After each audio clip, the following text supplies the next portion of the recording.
the people of sake actually brought me into sake.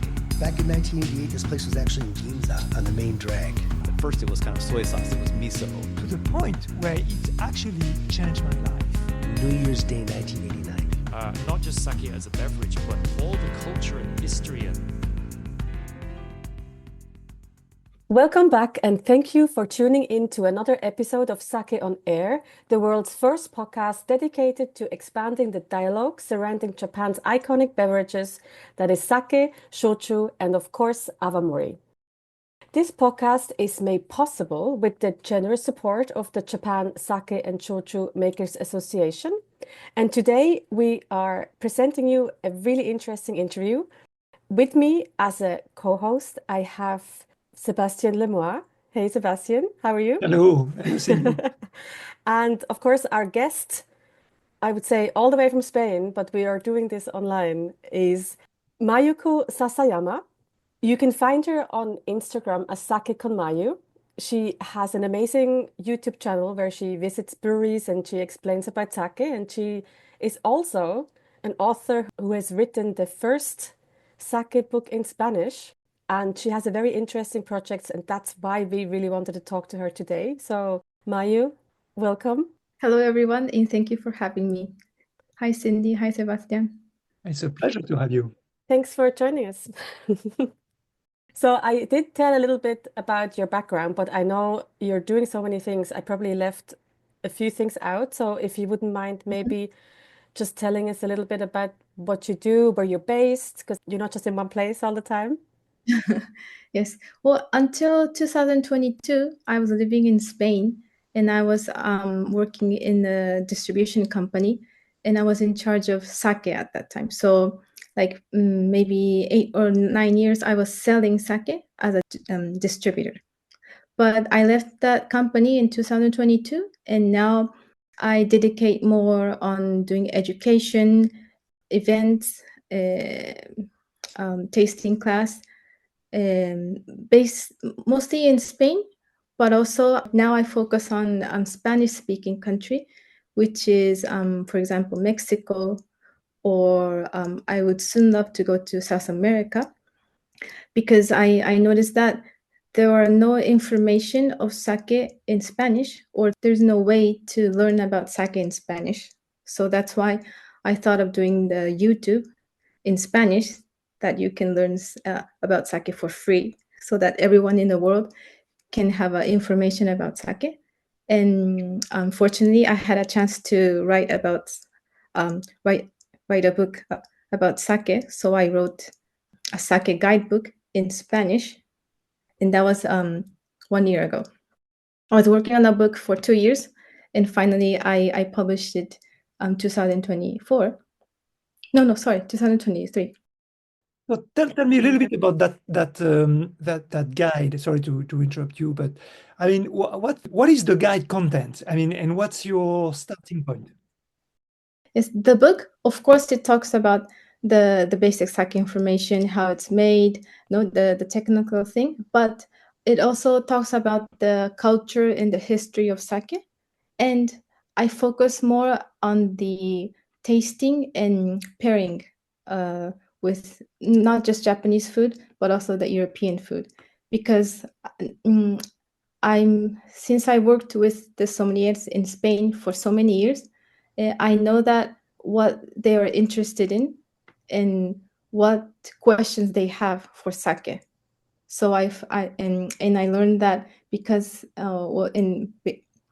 most people in Europe, they're into wine, and the people into wine, they want to know about the history a lot. So I have quite a lot of page about the history and the culture, about Japanese culture and sake, and also about the tasting and the aromas and the pairing. It's actually not the first time that we talk about the Spanish market on sake on air for sake. Back in 2019, I think it was episode 21, we received Pablo Salvioni, who talked to us about how he was seeing the Spanish market and how he got into sake. So that's already 6 years ago. I mean, when I looked at the date, that was I was really shocked because it sounds, I mean, it looked like tomorrow to me, but like yesterday to me. But um, talking about the Spanish market, I'm really curious to understand how you think it has evolved in the last few years, the direction is that it's taken, and I see it as a good way to introduce or understand why you're producing that event in Spain now. Well, when I came to Spain just 10 years ago in 2015, no one liked sake. No one wanted to try sake, even it's free. It was like that. And now, I think these 3 years, mostly after the pandemic, it changed quite a lot dramatically. Of course, we have the data of the Japanese exporting, the statistic, but not just that, but just coming to Spain and feeling, how the people react. It changed a lot these few years. Now, if you do a sake event, a lot of people come. They have so many interests, and no one will say no for trying sake. 10 years ago, no one wanted to try sake. I had to do the tasting, at the department store, and no one stopped to taste sake. But now it changed a lot, and I think one of the things is that, of course, Japanese food, sushi, ramen, that kind of thing. It's all over the world. It's the same that there's a boom, but also the unique thing in Spain, I think, is that because Spain is so gastronomy country, the top 10 restaurants in the world, 3 are in Spain. And there are no country that has more than 1 restaurant in the top 10. So Spain is quite a gastronomy country. And all the Michelin stars restaurant, they now have sake in their menu.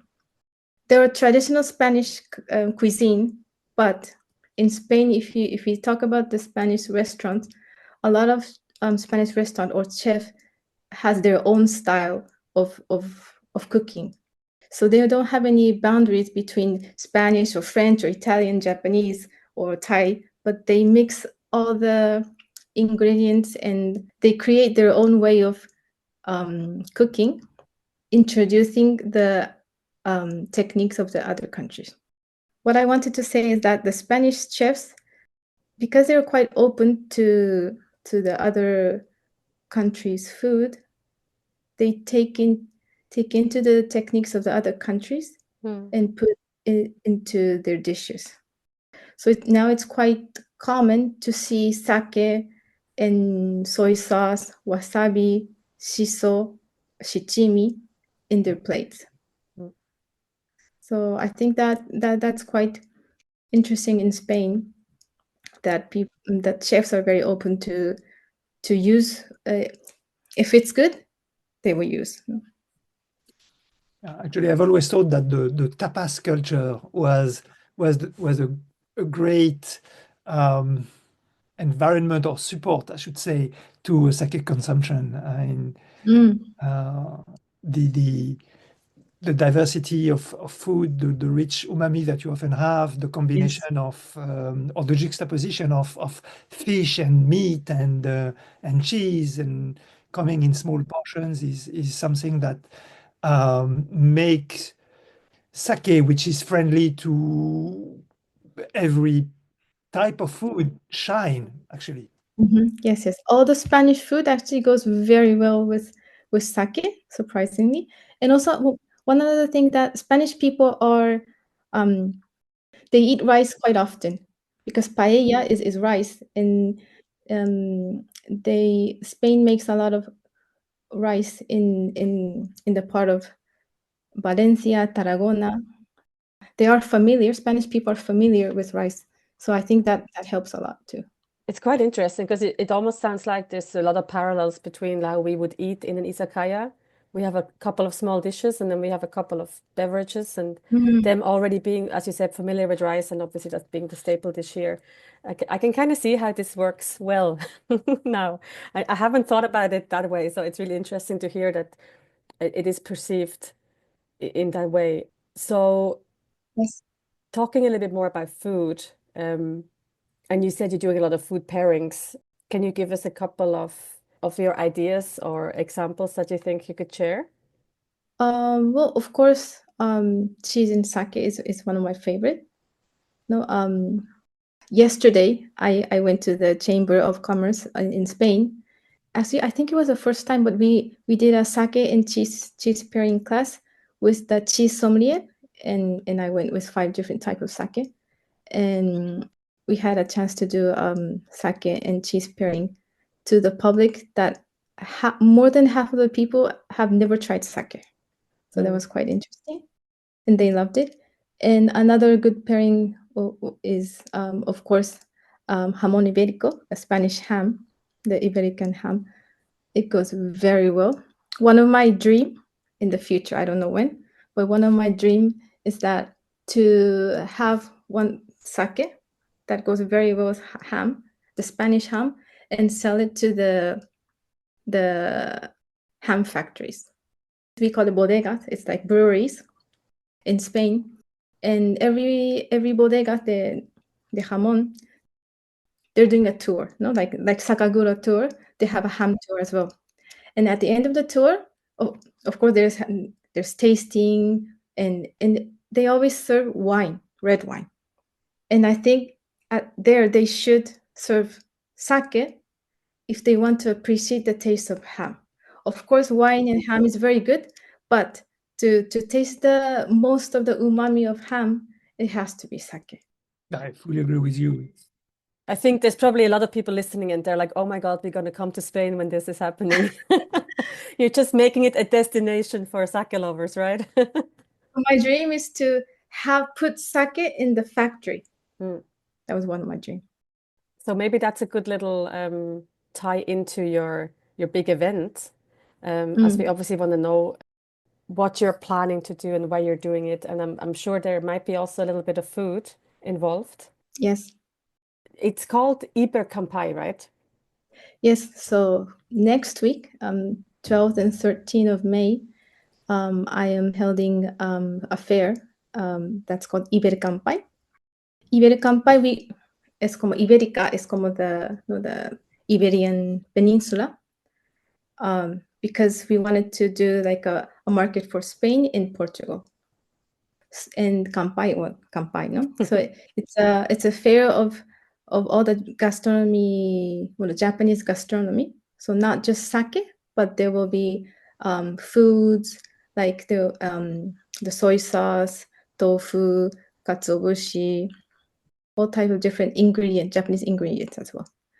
And surprisingly, it is the first exhibition or fair specializes just in Japan. I know that in other countries like England, France, United States, it's quite common to see sake fair or Japan fair, no? But in Spain, there were no such thing until now. Yeah, that's a big surprise. Congratulations I know, for it's making it happen. surprising. I know a country that's so gastronomic. I don't know why there were no such thing, but I guess one thing is that maybe there were no one could do it, or well, I'm sure there were a lot of people wanted to do it, but I see several difficulties of holding it. Last year, I had one event with the Embassy of Japan in Spain and gathering all the distribution company of sake and inviting the 60 restaurants from all over the Spain, not just Madrid, but from all over. And it was quite successful, and everyone loved it, and everyone told me that they want to see more. So that's why I thought, maybe I can do a big one involving everyone. That's how I thought about the idea. And I met my friend, who is my friend for more than 10 years. She's a Japanese chef, and she also wanted to do a fair like what I was thinking. So we talked and talked and talked, and since we could see that everyone wanted to participate, so we decided to do it. That was just 1 year ago. that we decided to do it. I'm looking at the website right now, and I'm surprised after what you said that there is no, or there doesn't seem to be a, how can I say, a public sponsor. I mean, from the Japan side, you did that only with like private sponsors for the event.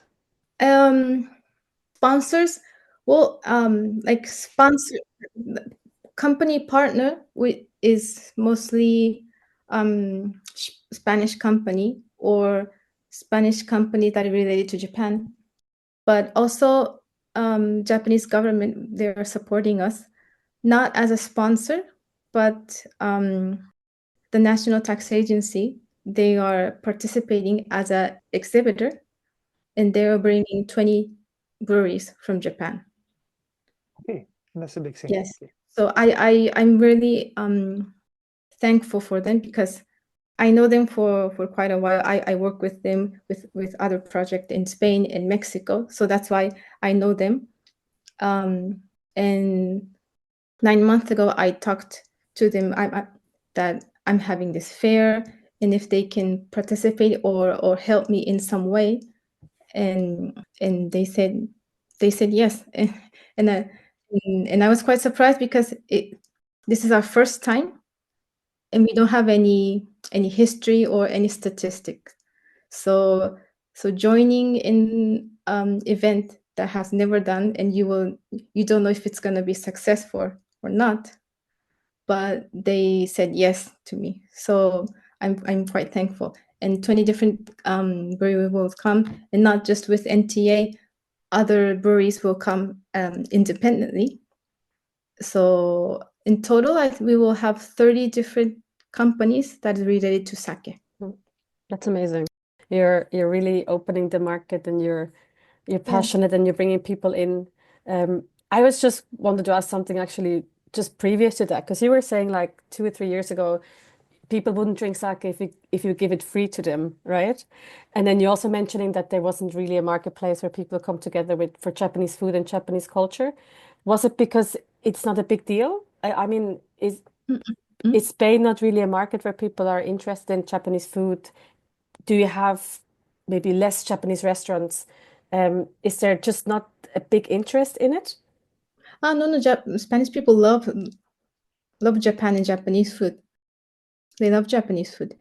Now, like these 3 or 4 years, there are more and more and more Japanese food and everywhere, and not just like pure Japanese food, but there, like the fusion style. There are a lot.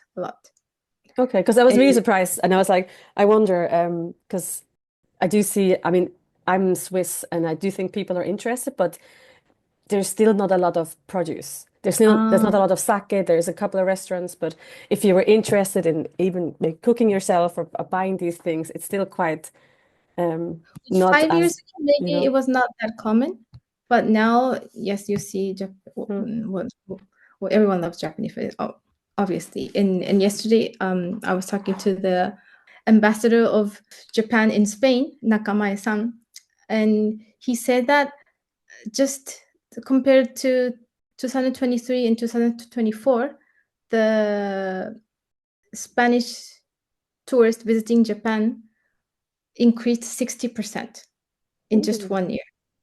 Yeah, So that's quite I'm a not lot. surprised because I'm taking Air France when I travel to France, and the plane often has a large number of Spanish passengers actually, because correct me if I'm wrong, but I don't think there's a direct flight between Spain and Japan at this moment, is there?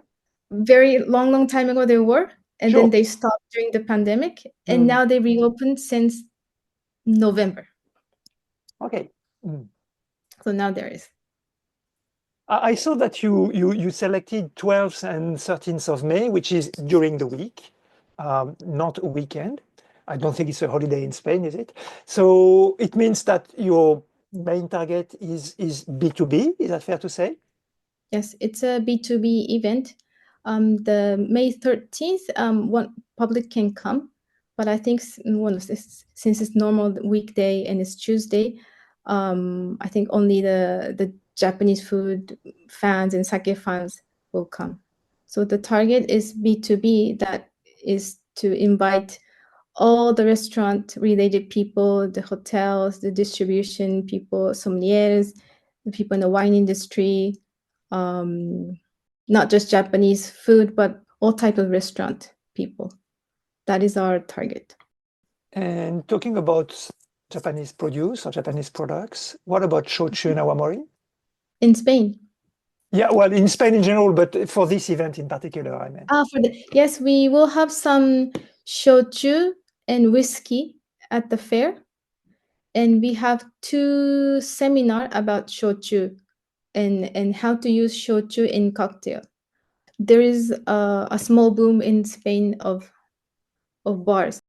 Recently in Madrid, I think 1 year ago, a famous Japanese bartender called Shingo-san.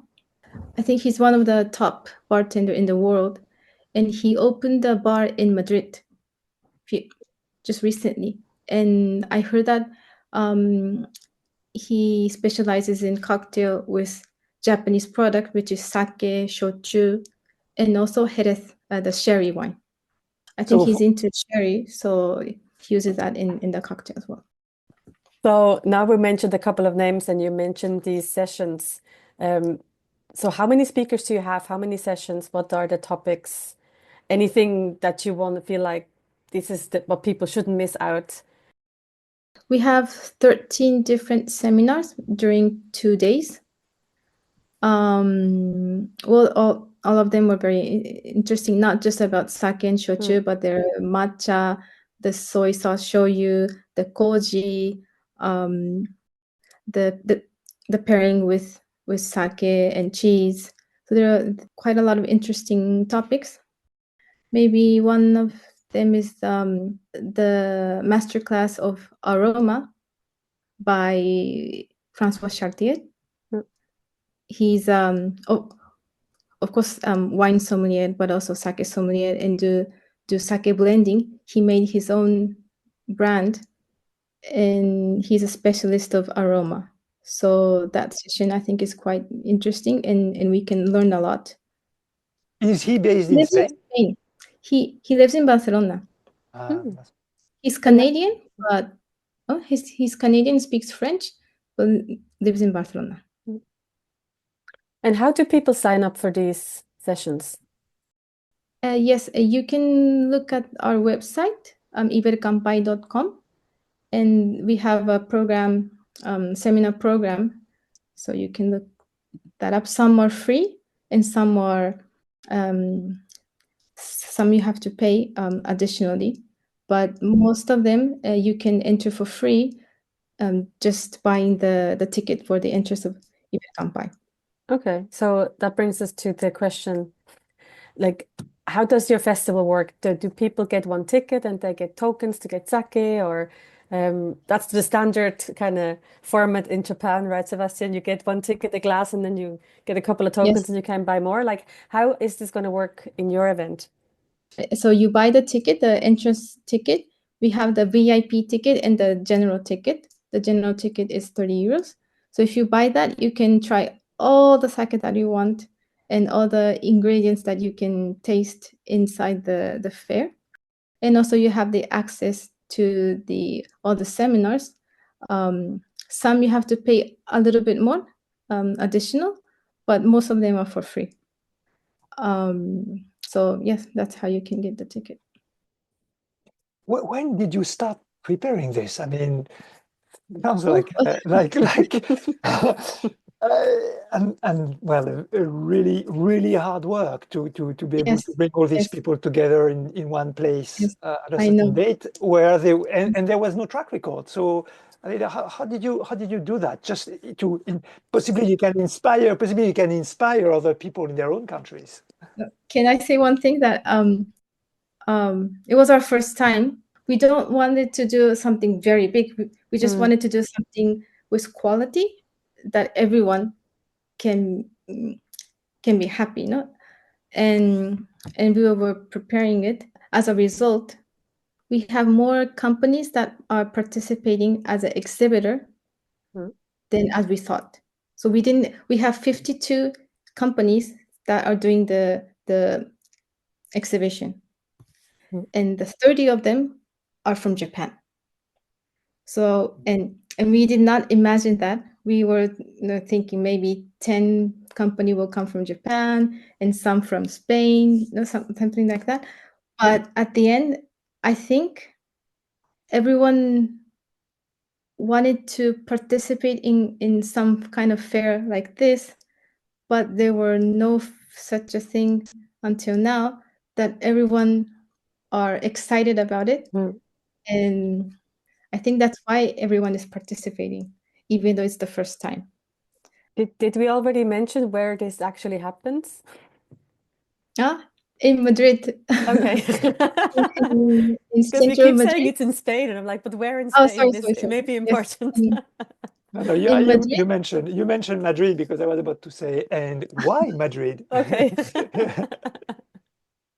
In Madrid, yes, it's capital of Spain. And in the future, I hope that we can have many visitors from not just Spain, but from Portugal, France, England, and Germany, Italy, all the surrounding European countries can come and visit us, like Salon du Sake, in Paris. We want to be like that in Spain. Awesome. Because I was going to ask you if this is going to be an annual thing. So I think many people will be very excited that you're planning to keep doing this and growing it. What is your vision beyond just having it every year? Like, is there anything you want to focus, or do you have any kind of dream idea of what you want this event to be? Well, my aim for this fair, this exhibition, is that, of course, I want Spanish people know about sake. That's one thing. But also another big purpose is to connect Japanese breweries with the distributing company in Spain. Because when I'm in Spain, I have many questions, and many people ask me how to get into Spain market and to recommend them some distribution company. But I think the best way is to go there and meet everyone and find your best partner. Because finding a partner is the most important thing. I can recommend, but well, first of all, I can't have that responsibility if I don't know that they will go well. So I think it's better to meet face to face with that people and to decide yourself who you want to work with. And I wanted to provide the place that they can meet all together. And after that, well, they have to work on their own. But I wanted to provide the place to have a communication between the Japanese companies or Japanese breweries with the Spanish importing and distribution company. Because that's so important, and I think that's where most overseas or people in other countries struggle to get these connections and to set up these dialogues that then lead to something, right? Yeah. I know. And I think another difficult thing is that I know, because I was inside the distribution company, that between distribution company or importing company, they're competitors. So to sing something like a big festival event, if one distribution company wanted to do with all together, sometimes it's difficult to do something together. So I think my advantage is that now I'm not inside that competition, I'm outside, and I know everyone, so I could gather them in one place. If not, it's quite difficult to put together everyone. So behind that hard work, there is clearly very high motivation, and that motivation is fueled by passion. And Yes. so I want to get back to a personal question: well, I mean, why? I mean, and how did you get into sake, or did you fall in love with sake? Well, of course, first I loved wine, and I was learning wine, and I noticed that people who love wine, at the end they love sake. So I was like that. And also I lived abroad until 11 years old, in Taiwan for 4 years, in America for 3 or 4 years, and then yeah. So I lived abroad when I was little, and I think since then I was living as a Japanese in a foreign country. So like I was like I grew up thinking that I'm Japanese in a foreign country. So going back to Japan, and I lived in Japan from junior high school until university. I kept living like to be proud as Japanese. I don't know if I said it right, but so I guess I wanted to contribute to expand some Japanese culture or Japanese food, or it doesn't have to be sake, because first after graduating university, I entered Japanese electronic company, and that Oh, is because Japan was quite the number one for electronic products. So that's why I entered that to sell Japanese product to abroad. But at the end, I hate electronic product, so that's why I left. And sake is something that I love, and also not just the product, but in to drink. But I like the sake, the atmosphere that creates sake, and all the people that you can meet through sake. I'm sure you all love that as well. we So won't disagree. No? I love that. So maybe I can I can do something about sake. And I was looking for a job abroad at that time, and I found this company, my ex company in Spain, that was looking for someone from Japan to go there and work in a Japanese food distribution company. So you left Japan to go to Spain to work for that company and try to market or develop the marketing of Japanese produce. Okay. Mm. Yes. When I arrived in Spain, like I said, no one wanted to try sake. So my job was to sell sake, but I had to teach about sake to sell sake. So most of my job was to educate and talk to the sommeliers and chefs and do tasting class, and then finally I could sell sake. So that was what I was doing these 10 years. Before we wrap up, I have one last question. Earlier, Mayuko, you mentioned a class about koji, and I wanted to ask you if outside, let's say, cheese and wine, you think that there is something in Japanese culture about fermentation or about the use of a mold that resonates with Japanese food culture. I don't know, is there a strong fermentation culture in Spanish food? Not as Japan, but I see that many chefs, the top chefs, are very interested in koji and fermentation, and some chefs are making their own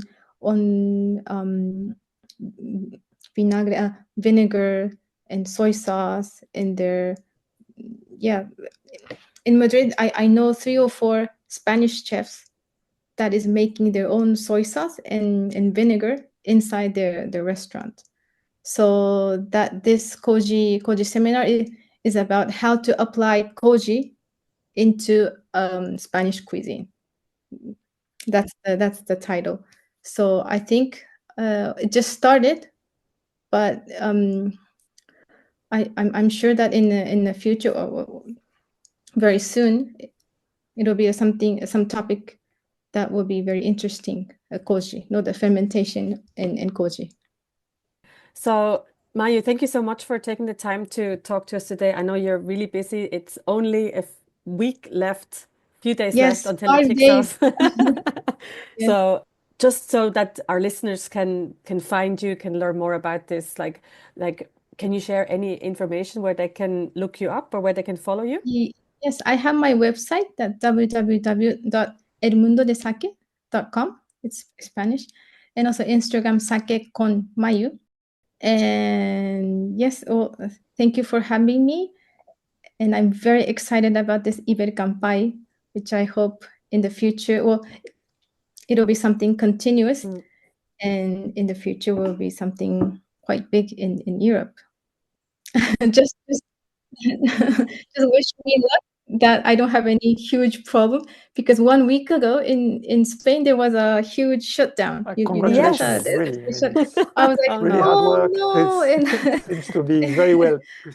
thank God it was not during the Iberkanpai. I hope it not No, we happen. cross all your fingers for you. I'm very excited for you and for this, because that might be a good excuse for me to come to Europe in spring in the Yes, future. So please, I'm please very, very come. excited. No? So thank you so much. And then we let you go because we know you have other places to be. So Okay. hope to see you very soon somewhere. And Thank you very much. And I hope to talk about this Iberkanpai after the event. yeah, of course. Thank you. Perfect. Sebastian, thank you as well for joining me. Indeed. Thank you very much. And I'm almost buying my ticket to Madrid now. No, me too. I wish I could. It's just a little bit too soon. But I'll put a bookmark for next year. No? So we'll see you soon again with more episodes from Sake on Air. And with that, kampai. Kampai.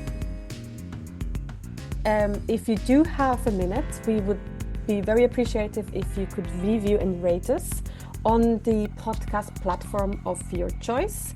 And if you have feedback or questions, please also let us know. You can email us at questions@sakeonair.com or find us at Sake on Air on Instagram, X, or on Facebook. This episode has been made possible with the generous support of the Japan Sake and Shochu Makers Association.